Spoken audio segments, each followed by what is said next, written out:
Corey Scott, Korescott.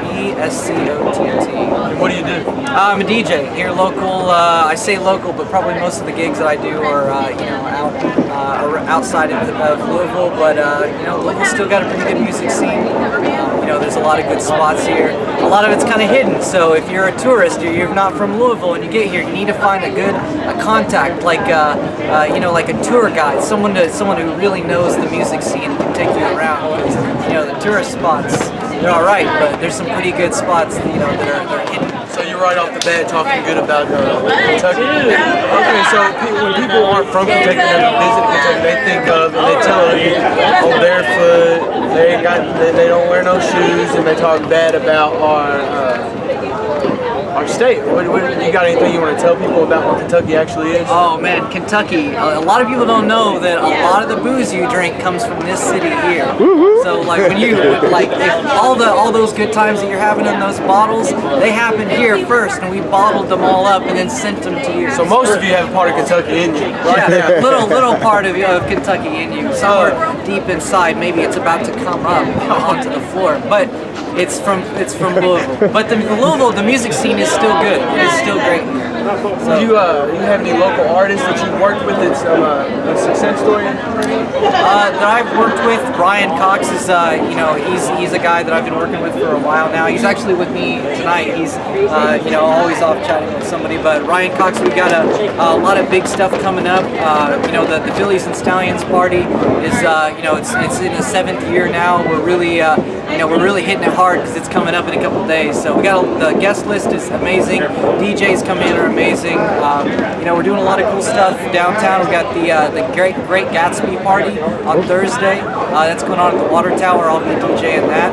And then also 8 Up. 8 Up is a really nice little spot. It's if you're into the progressive house thing, which is almost non-existent in Kentucky, well, it's in Louisville, and it's on its way up. So now if somebody wants to get with you and starts to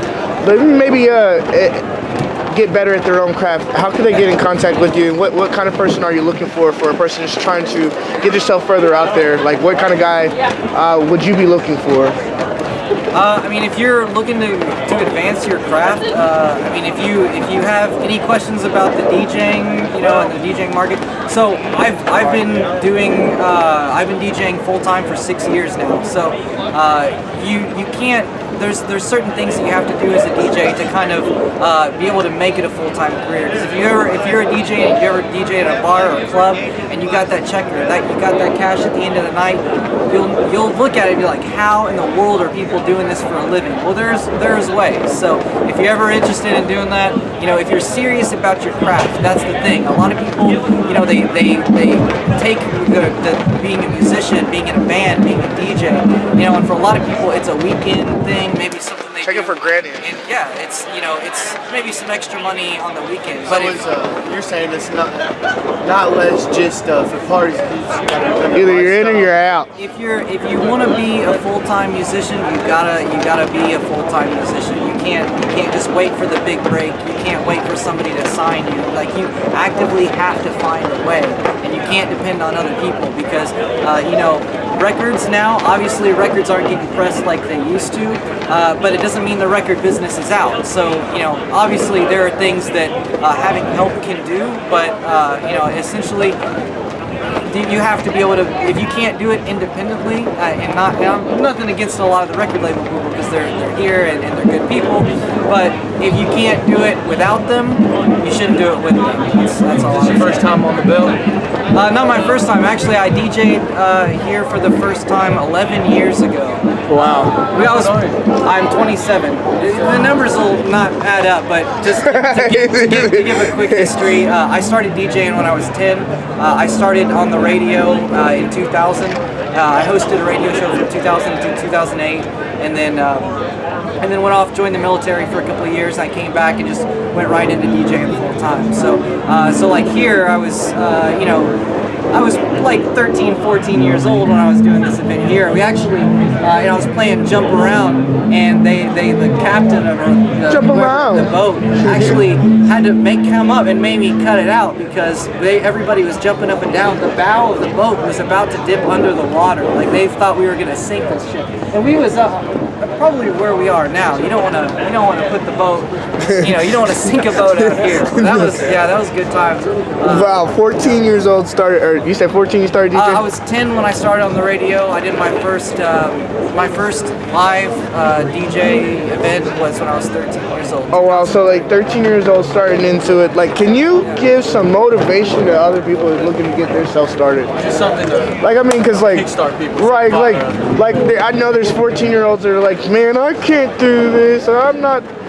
I mean, what were you? I mean, what was going through your head? And Something to tell them. Stop dreaming about it. You did it when you were 10. Yeah, look, you don't. Everybody will tell you that you have to have turntables, that you have to have, these huge big setups. Like you don't need any of it. I know a guy who plays on just a single iPad. Even though iPads are expensive, a phone or anything that plays music. Yeah, computers. Everybody's got a laptop now. If you have the music and you can play it for people, you can do something creative with it. Even if it's just, taking instrumental parts from some and acapellas to other and putting them together to make mashups of your own. You don't need a huge studio. You don't need $10,000 worth of gear. You can just take 2 tracks together and put them together and make something out of them. they said the 8-track's coming back. Have you heard about that? About the 8-track coming back? Yeah. Yeah, hey, vinyl came back. If vinyl comes back, then I would, there's a good sound to all these old analogs. Right. They're saying like, because you don't have to be like a professional to know how to like. It's just one of those things. So like, which one do you choose? Which one do you like better? Do you like the old-fashioned or the now? For recording, they're a blend of both. Like if you're recording, if you're doing actual, audio recording, or even if you're recording your own sets, especially like bands and instruments and things like that, you can do a good blend. You can do a good combination of where you record onto a digital, thing such as a DAW or a digital audio workstation recording software, like Pro Tools, Ableton, FL Studio. You can use all of those, but there's when you're recording, before you go that, using a tube amplifier, using some kind of old analog recording mixing board, other things that just had a good quality sound, and then using all that in combination with electronic as well is a good. I think is a good way to get a balance of get the most out of whatever equipment you're using, and even old like LPs, vinyl turntables. A lot of DJs have been putting 100,000 songs on a computer, but when you put a single record on that turntable, and you drop that needle, that's a sound that it's very difficult. You can never get that. It's like So you've been doing this since you were 10, you're 27, you've been doing this for 17 years. Full time for 6. You've done how many live performances? Just in live performances, well, I do about 30 to 50 a year, so I've been doing this for about 6 years now, so 300, yeah, probably. Okay, so have you had one moment that is just wild and crazy, blew you out of your, like, could be you were embarrassed, or it could be you were like, wow, that just came from me? Oh man, music festivals. So whenever people see these big, musicians playing in these huge big festivals, they a lot of times it doesn't matter how good you are. There's so many people there that you're just gonna feed off of other people. Yeah. So the bigger the crowd is, the more energy there is. But also we were talking about ways to make people better. Shows where you're playing for like 2 or 3 people, that's where you get good, because you're not, when you have a big group of people, like I said, they feed off of other people. When you got like 4 or 5 people and one of them leaves the dance floor, you've just lost 20% of everybody on the dance floor. That'll kill the mood sometimes. So biggest shows that that really were like, holy, I can't believe that these people are here to see me. Lollapalooza in Kentucky, or in Knoxville, Tennessee. So that was 30. Yeah, that was probably 15, 20,000 people.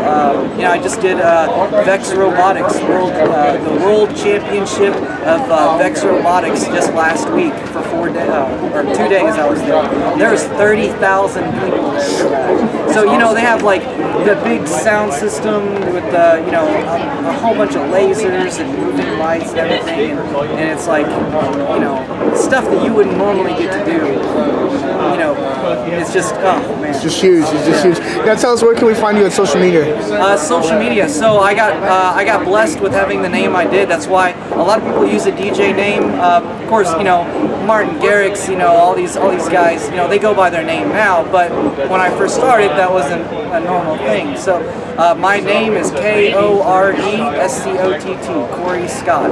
So if you look me up on Facebook, Instagram, I mean YouTube, SoundCloud, Mixcloud. I mean, if it's a platform with music on it, type my name in and you'll find me there. It's awesome. Original music is on SoundCloud. But, All right. we're on the Muse cruise right now on the Bella Louisville here in beautiful Kentucky and Louisville. Your name is Corey Scott. My name's